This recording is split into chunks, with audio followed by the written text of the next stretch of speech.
Hello friends, हमारे YouTube channel में आपका स्वागत है। दोस्तों, यदि हमारे YouTube चैनल पर आप पहली बार हैं तो प्लीज़ हमारे चैनल को सब्सक्राइब कर लें। आज हम अपने जनरल मैथ में अपने YouTube चैनल के माध्यम से आपको DLED चतुर्थ सेमेस्टर परीक्षा 2021 जो 28 सितंबर को संपन्न हुई, उससे संबंधित गणित में जो क्वेश्चन पूछे गए उसको हम देखेंगे। तो आइए देखते हैं DLED चतुर्थ सेमेस्टर परीक्षा में विषय गणित से संबंधित कौन कौन से क्वेश्चन पूछे गए। तो पहले तो वस्तुनिष्ठ प्रश्न है 5 ठो, उसको हम देख लेते हैं। जिसमें पहला प्रश्न है 2025 का वर्गमूल क्या होगा। ऑप्शन में दिया हुआ है 54, 45, 35 एंड 52। तो इसके पहले हम वर्गमूल पर आधारित क्वेश्चन को कराए थे, जिसमें आपको बताए थे कि कम से कम 1 से लेकर के 50 तक की संख्याओं का आप वर्ग जानेंगे तो आसानी से वर्गमूल या वर्ग पर आधारित क्वेश्चन को कर लेंगे। तो इसमें 2025 का वर्गमूल अगर आपको याद हो तो वो 45 होता है, तो इसका आंसर 45 होगा। और ऐसे अगर करना चाहें तो 2025 का वर्गमूल भाग विधि से हम कर लेते हैं। ये 4 चौके 16, ये बचा 4 और 25 उतार लिया, और 4 में 4 जोड़ दिया, 8 हो गया। अब 8 का ये 5 छोड़ेंगे, 8 का टेबल 42 के लिए पढ़ेंगे तो 8 पचे 40 और ये 5 यहाँ उतार लेंगे, 5 पचे 25 हो गया और हासिल 2 लग गया और 5 बटे 40 2 42 हो गया। ये हमारा आंसर 45 आ गया। तो इसमें दूसरा ऑप्शन सही है 45। दूसरा क्वेश्चन है √2 प्लस 1/√2 का होल स्क्वायर का मान क्या होगा। तो इसको देखिएगा, √2 प्लस 1/√2 का होल स्क्वायर। तो इस तरह के क्वेश्चन a प्लस b के होल स्क्वायर पर बेस्ड होते हैं, और इसका मान होता है पहले का स्क्वायर प्लस दूसरे का स्क्वायर प्लस 2 मल्टीप्लाई पहला इंटू दूसरा। पहला इसमें a है तो a का स्क्वायर प्लस दूसरा b है तो b का स्क्वायर प्लस 2 इंटू मल्टीप्लाई पहला a इंटू बी। इस तरह से इसको हल करते हैं। तो इसमें a की जगह क्या है, √2 है, तो √2 का स्क्वायर करेंगे तो 2 आ जाएगा, प्लस 1/√2 का स्क्वायर करेंगे तो 1/2 आ जाएगा, प्लस 2 इंटू पहला √2 मल्टीप्लाई 1/√2, और ये दोनों कटेंगे। यहाँ से √2 का स्क्वायर 2 होगा, प्लस 1/√2 का स्क्वायर 1/2 होगा, प्लस यहाँ से 2 होगा, 2 2 4 हो जाएगा, 4 पूरा रहेगा, 1/2 इस तरह से रहेगा। तो ये हमारा हो गया आंसर 4 सही 1/2। ये तीसरा ऑप्शन सही है इसमें। अब आइए तीसरे क्वेश्चन को देखते हैं। चलिए तीसरा क्वेश्चन यहाँ देखते हैं। तीसरा क्वेश्चन है एक घटना के प्रतिकूल संयोगानुपात 2:3 है, तो उसे घटने की प्रायिकता क्या होगी। ऑप्शन में ये दिए हैं, इसको देखिएगा। तो प्रतिकूल संयोगानुपात का मतलब हुआ, प्रतिकूल संयोगानुपात है 2:3। प्रतिकूल संयोगानुपात 2:3 है, तो अनुकूल संयोगानुपात जब करेंगे होगा वो उल्टा हो जाएगा, 3:2 हो जाएगा। प्रतिकूल संयोगानुपात 2:3, तो अनुकूल संयोगानुपात 3:2 हो जाएगा। अब इसके घटने की प्रायिकता ये हो जाएगा, 3 ऊपर कर लेंगे और दोनों को जोड़ के नीचे कर देंगे, क्या हो जाएगा 3/5। ये आपका आंसर हो जाएगा। घटने की प्रायिकता 3/5। ये चौथा ऑप्शन आपका सही है।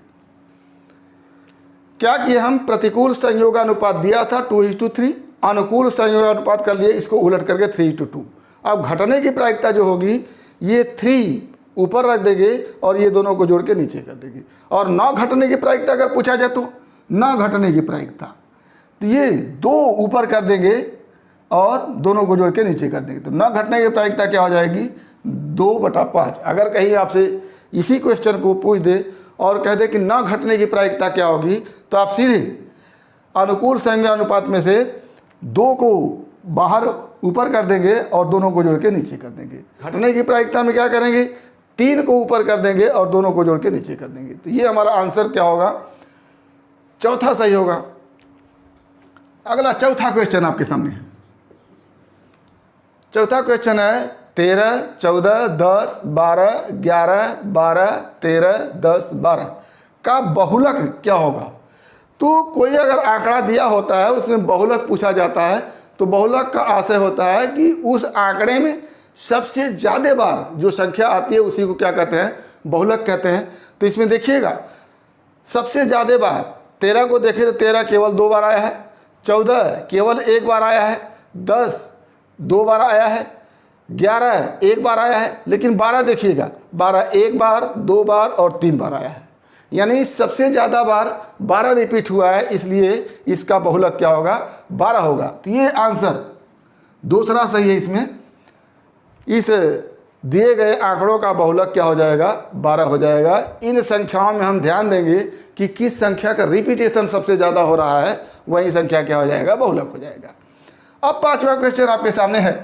5वां क्वेश्चन, यदि sin 2a equal to 2 sin a, यदि sin 2a equal to 2 sin a, तो ये कब सत्य होगा।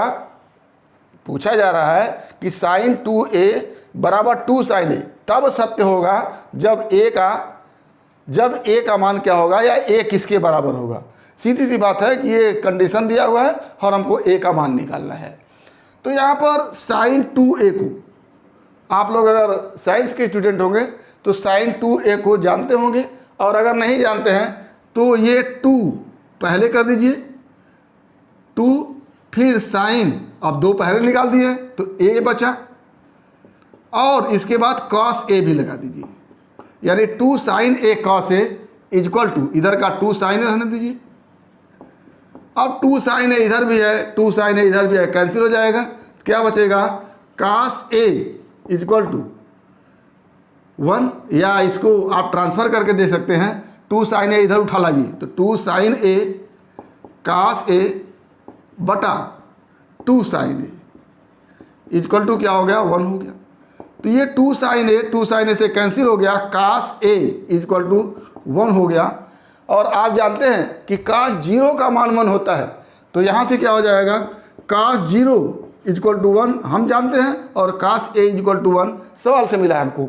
तो क्या हो गया, a की जगह क्या है, 0 है, तो a बराबर क्या आ गया, 0 आ गया। तो ये आंसर हमारा यहाँ पर पहला सही है, a बराबर 0।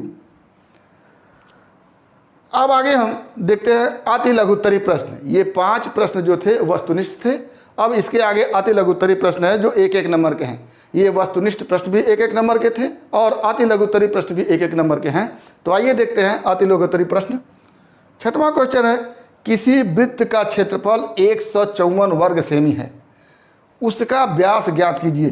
किसी वृत्त का क्षेत्रफल 154 वर्ग सेमी है, उसका व्यास ज्ञात कीजिए। तो वृत्त के क्षेत्रफल का फार्मूला आपको जानना चाहिए। वृत्त का क्षेत्रफल बराबर पाई r स्क्वायर, इस पाई को लिखते हैं 22/7। ये पाई क्या है, 22/7 है। r क्या है, त्रिज्या का स्क्वायर, ये r जो है त्रिज्या है। अब वृत्त का क्षेत्रफल ये होता है और हमको क्षेत्रफल दिया गया 154 वर्ग सेमी। तो क्या हो गया, 22/7 इंटू त्रिज्या का स्क्वायर, ये वृत्त का क्षेत्रफल होता है और ये हमको मान दिया है 154। तो त्रिज्या हमको ये व्यास निकालना है तो पहले त्रिज्या निकाल लेते हैं।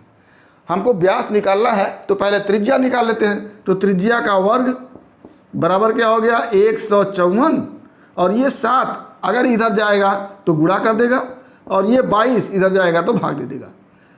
क्यों, क्योंकि 22 ऊपर है तो ये नीचे चला जाएगा, भाग देगा, और 7 नीचे है तो ऊपर चला जाएगा, गुणा कर लेगा। अब क्या हो गया, हम या 11 से काट लीजिए, 11 दूना 22, 11 11, 11 चौक 44, फिर 2 से काटिए तो ये 7 हो गया। क्या हो गया हमारे पास, त्रिज्या का वर्ग बराबर 7 × 7, और आप जानते हैं वर्गमूल जब निकालना होता है तो जोड़े में से एक को लेते हैं। तो 7 × 7 पूरा वर्ग है, तो केवल त्रिज्या क्या हो जाएगी, त्रिज्या बराबर 7 हो गई। लेकिन आपसे पूछा गया है व्यास ज्ञात कीजिए। किसी वृत्त में जो त्रिज्या होती है वो व्यास की आधी होती है। अगर त्रिज्या आपको मालूम है तो उसका 2 गुना कर दीजिए, व्यास मिल जाएगा। तो व्यास क्या हो जाएगा, व्यास इज इक्वल टू 2 गुणे 7 बराबर 14। ये हमारा आंसर हो गया। तो इस तरह से आप इस सवाल को करेंगे तो इसमें आंसर 14 आ गया। आगे देखिए क्वेश्चन नंबर 7। क्वेश्चन नंबर 7 कह रहा है 243 पावर 3/5, 243 के पावर 3/5 को सरल करना है, हल करना है। तो कैसे हल करेंगे आप देखिएगा। जैसे x के पावर 1/2 है तो इसका हम वर्गमूल निकालते हैं। 1/3 होता है तो इसका हम घनमूल निकालते हैं। 1/4 होगा तो इसका हम फोर्थ रूट चौथा मूल निकालते हैं। और 1/5 होगा तो हम इसका 5वां मूल निकालते हैं। तो इसमें हम इसको ऐसे लिख सकते हैं 243 के पावर 3 गुणे 1/5। अब ये 2 खंड में हो गया। तो या तो पहले हम इसका क्यूब कर दें फिर 5वां रूट निकालें, या पहले 5वां रूट निकाल लें फिर क्यूब करें। तो किसी भी आंकड़े का, किसी भी संख्या का रूट निकालने के लिए जैसे स्क्वायर रूट निकालना होता है, वर्गमूल निकालना होता है, तो इसका खंडन करते हैं और 2-2 का सेट बनाते हैं और जितना सेट बनता है उसमें से एक एक उठा लेते हैं। अगर क्यूब रूट निकालना होता है तो इसका खंडन करते हैं, गुणनखंड करते हैं और 3-3 का सेट बनाते हैं, उसमें से एक एक सेट निकालते हैं। तो अब यहाँ पर 5वां रूट निकालना है तो इसका गुणनखंड करेंगे, खंडन करेंगे और 5-5 का सेट बनाएंगे। ठीक, तो वो तो हो जाएगा 5वां मूल, लेकिन अभी इसका क्यूब भी करना है। तो 5वां मूल निकाल करके क्यूब करेंगे तो जितना 5वां मूल आएगा उसका घन कर देंगे तो हमारा आंसर हो जाएगा। तो 243 का पहले हम खंडन करते हैं तो क्या होगा हमारे सामने, 3 से डिवाइड करते हैं, 3/24, 3 × 3, फिर 3 से डिवाइड किया, 3 दूना 6, 3 7 21, फिर 3 से किया, 3 9 27, फिर 3 से किया, 3 3 का 9, फिर 3 से किया 1। ये क्या बार हुआ, 1 2 3 4 5। 243 का खंडन किए तो 3 का 5 बार गुणा आ गया। तो 243 को लिख सकते हैं 3 गुणे 3 गुणे 3 गुणे 3 गुणे 3, 5 बार इसका खंडन हुआ। और 3 गुणे 1/5 है तो 5वां मूल निकालने के लिए 5 का सेट बनाएंगे और उसमें से एक ठो ले लेंगे। 5वां मूल निकल गया, अब उसका क्यूब करना है, 3 पावर है, क्यूब करना है। तो 5 का सेट निकाले, 3 बचा और 3 का क्यूब कर दें, क्या हो जाएगा, 27 आंसर हो जाएगा। और इसको आसानी से करने के लिए 5 का सेट, ये 5वां मूल निकालना है, 5 का सेट बनाए और उसमें से 3 ठो ले लिए। 5 का सेट बनाए और उसमें से 3 ठो ले लिए, तो क्या हो गया, 3 त्रिका 9 त्रिक 27, ये आंसर हो गया। अब आपको इसी से 256 अगर आपको दिया हो और इसका आपको निकालना हो 2/8वां रूट निकालना हो, या 256 के पावर 2/8 हो, तो इस 256 को हम 8 के सेट में बदलेंगे तो क्या हो जाएगा, 2 गुणे 2 गुणे 2 गुणे 2 गुणे 2 गुणे 2 गुणे 2 गुणे 2, 1 2 3 4 5 6 7 8, 8 का सेट बन गया। तो 8 का सेट बना और इसमें से हम 2 ठो उठा लेंगे, ये क्या हो गया, 2 गुणे 2, हमारा आंसर 4 आ गया। तो इस तरह से ऐसे क्वेश्चन हो गए। तो पहले नीचे जितना दिया रहता है उतने का सेट बना लेते हैं और उसमें से 2 ठो बाहर निकाल लेते हैं। तो ये हमारा हो गया 243 के पावर 3/5 है तो 5 का सेट बनाया है और 3 थे उसमें से उठा लिए हैं, ये 27 हमारा आंसर हो गया। 8वां है x² - 14x + 49 को हल करना है। अगर हल करना है तो इसको आप ध्यान से देखें तो ये x का स्क्वायर है, ये -2 × 7 × x है और ये +7 का स्क्वायर है।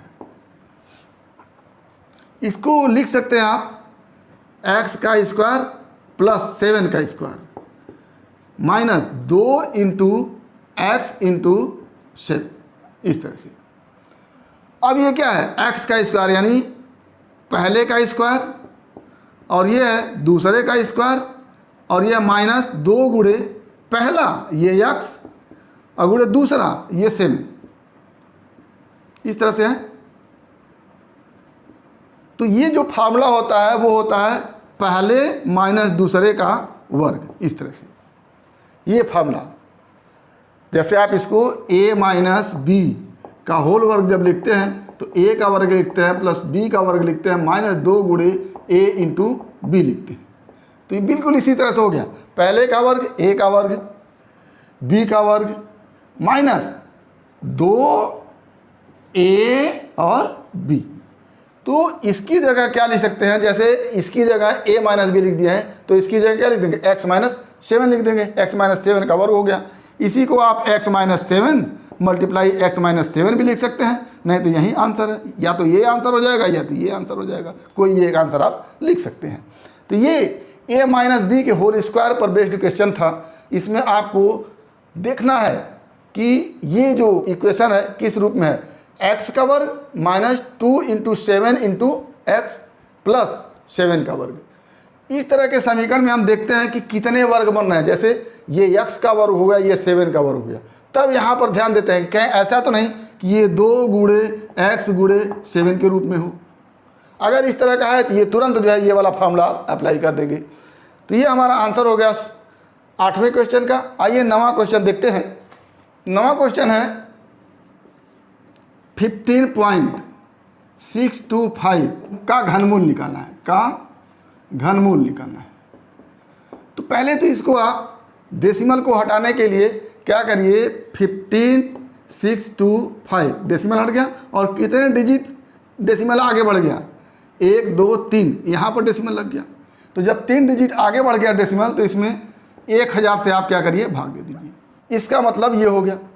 अब इसका हमको क्या निकालना है, घनमूल निकालना है। तो ऊपर वाले का घनमूल अलग निकाल लीजिए, नीचे वाले का घनमूल अलग निकाल लीजिए।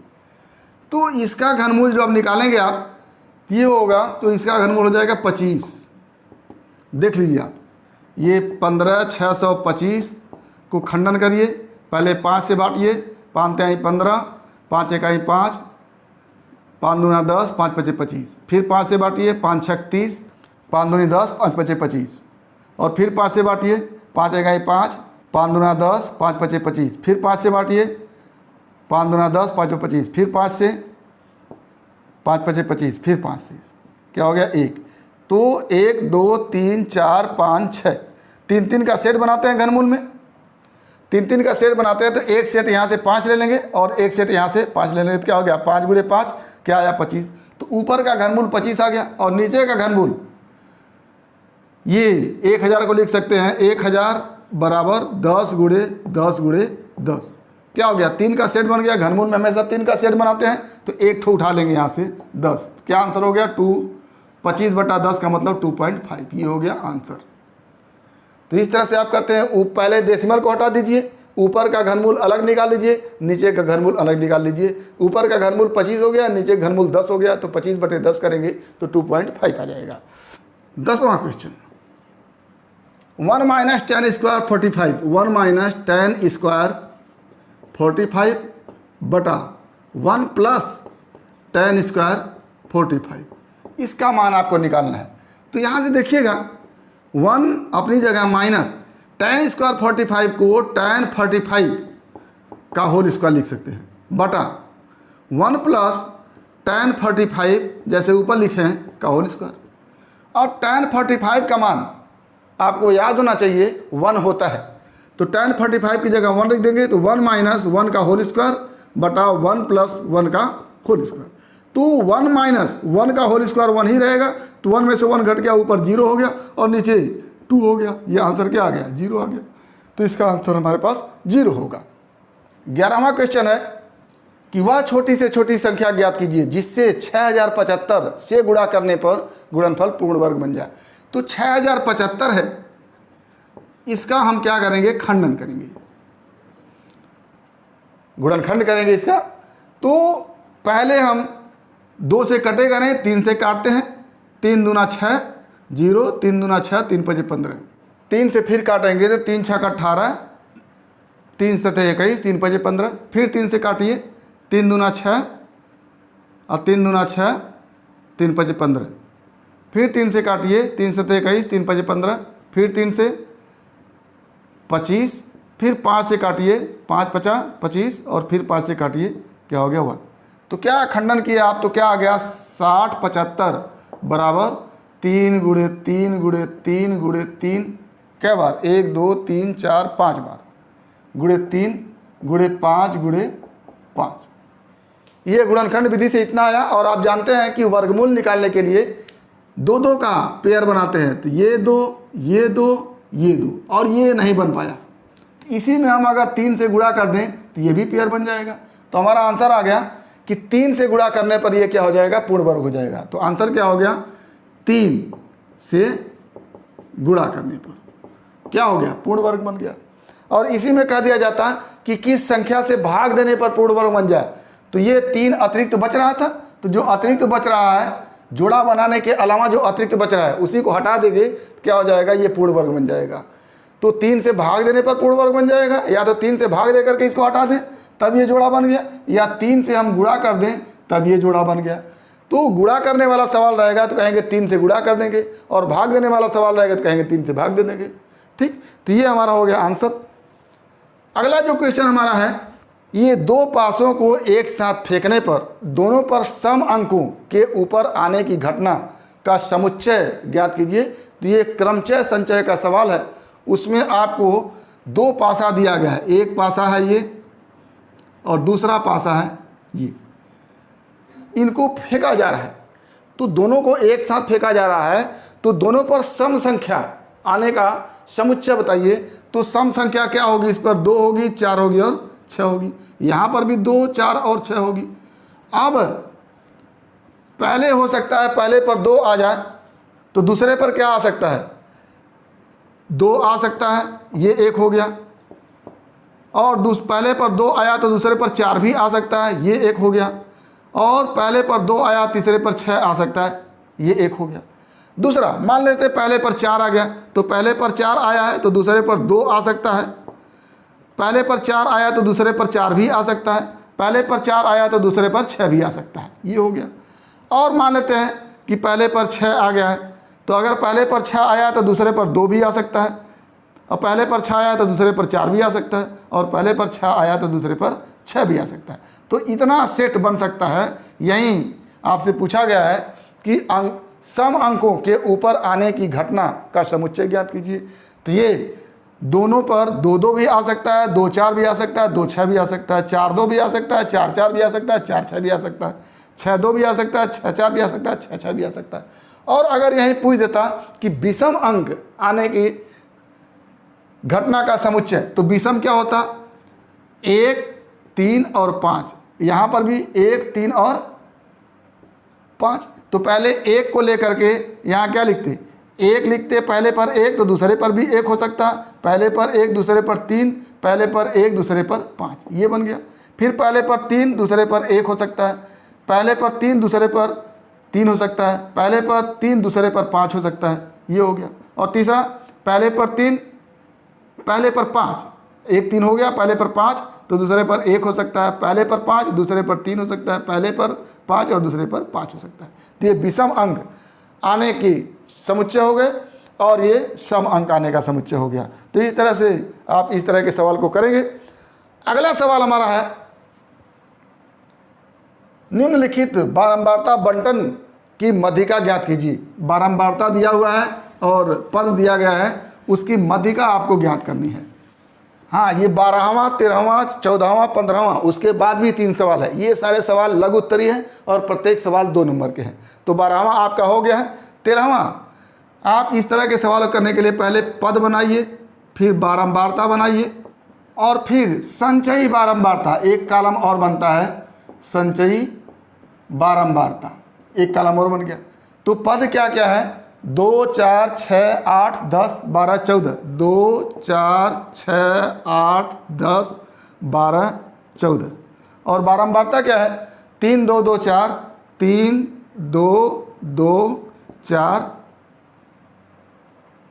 3 1 2, 3 1 2। इतना तो आपको दिया हुआ है।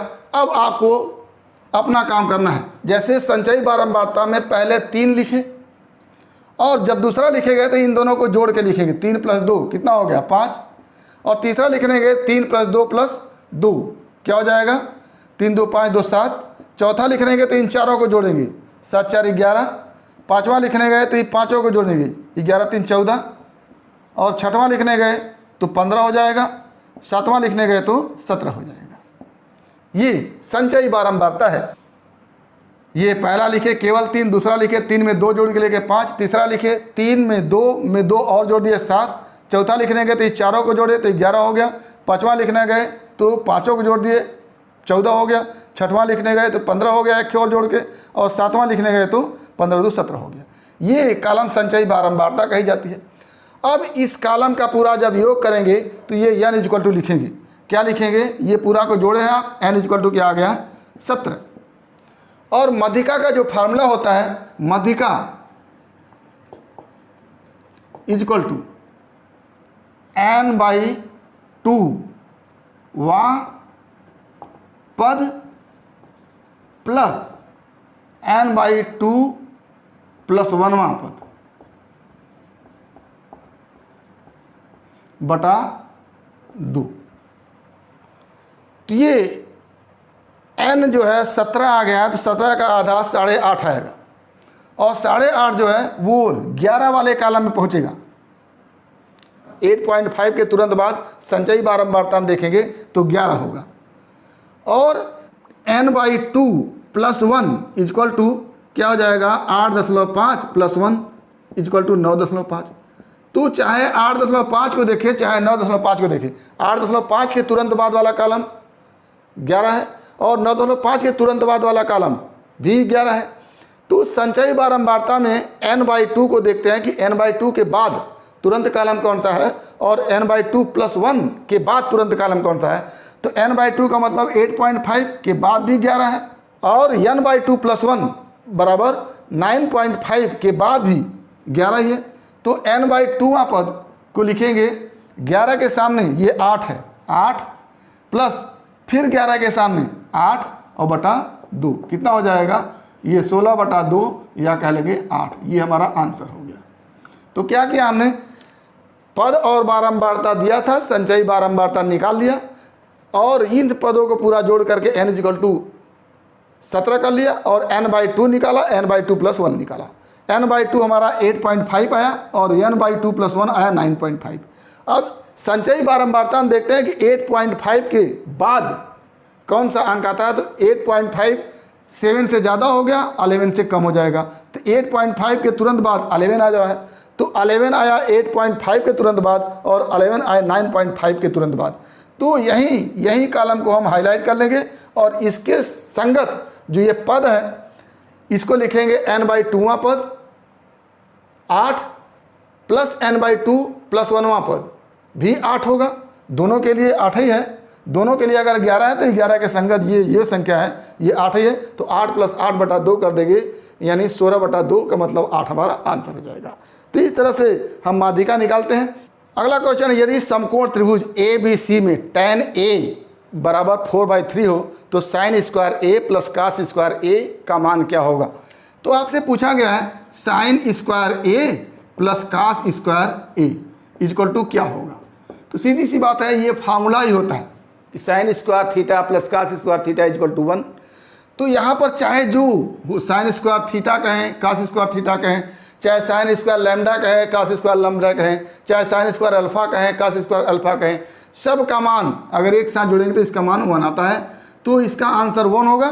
इसका कोई मतलब नहीं है, tan A = 4/3, इससे कोई मतलब नहीं है, इस सवाल का कोई लेना देना नहीं है। sin² A है, cos² A है, दोनों को जोड़ा गया है तो उसका मान 1 होता है। फार्मूला ही होता है sin² θ + cos² θ = 1। तो 1 इसका आंसर हो जाएगा। अगला 15वां क्वेश्चन हमारे सामने है कि 550 घन सेमी लोहे से एक सरिया बनाया जाता है। घन सेमी जो मात्रक होता है वो आयतन का होता है। घन सेमी 550, तो ये हो गया हमारा आयतन, ठीक। और यदि सरिया का व्यास 1 सेमी हो, व्यास इसको D से लिखते हैं, डी बराबर 1 सेमी। तो हमको फार्मूले में आर की आवश्यकता है, त्रिज्या। त्रिज्या क्या हो जाएगा, त्रिज्या को आर से लिखते हैं इक्वल टू 1/2 सेमी, ये त्रिज्या हो गया। अच्छा, सरिया की लंबाई ज्ञात करनी है, यल का मान क्या होगा उसको ज्ञात करना है। तो सरिया का बनता है बेलन की तरह, तो इसकी त्रिज्या दी गई रहती है, त्रिज्या दिया गया है मान लीजिए आर, और इसकी लंबाई दी गई है यल। तो जो इसका आयतन होता है वो होता है आयतन भी, आयतन को भी से लिखते हैं, आयतन भी equal to pi r square into L.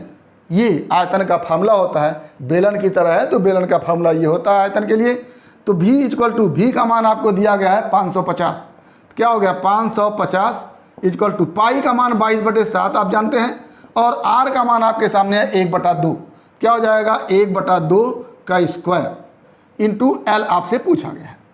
तो एल पूछा गया तो एल को यहीं रहने दीजिए, ये सब को इधर ले आइए, या एक स्टेप और बढ़िए, 550 इक्वल टू 22/7, 22/7 गुणे 1/4 और गुणे एल।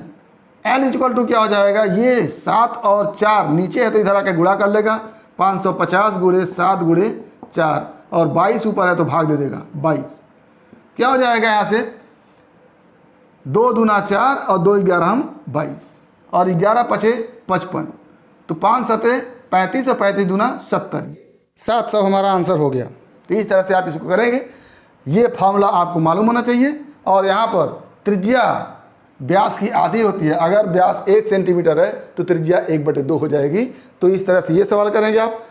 आगे हमारा 16वां 17वां और 18वां सवाल देखेंगे। तो आइए देखते हैं। ये क्वेश्चन 16 देखिए, एक टोकरी में 1250 फूल हैं। यदि एक व्यक्ति किसी नगर के प्रत्येक मंदिर में उतना ही फूल चढ़ाता है जितना मंदिर है, यदि उसने 8 टोकरी फूल चढ़ाए तो कुल कितने मंदिर थे। 8 टोकरी फूल चढ़ाए तो कुल कितने मंदिर थे, यानी पहले हम निकाल लेते हैं कि कितना पूरा फूल उसने चढ़ाया। तो एक टोकरी में 1250 फूल है, एक टोकरी में 1250 फूल है, तो 8 टोकरी में कितना हो जाएगा, उसमें 8 से मल्टीप्लाई कर देंगे, क्या हो जाएगा, ये कुल फूल हो गया। कुल फूल बराबर 1250 गुणे 8, अब ये क्या हो जाएगा 10,000, 10,000 कुल फूल हो गए।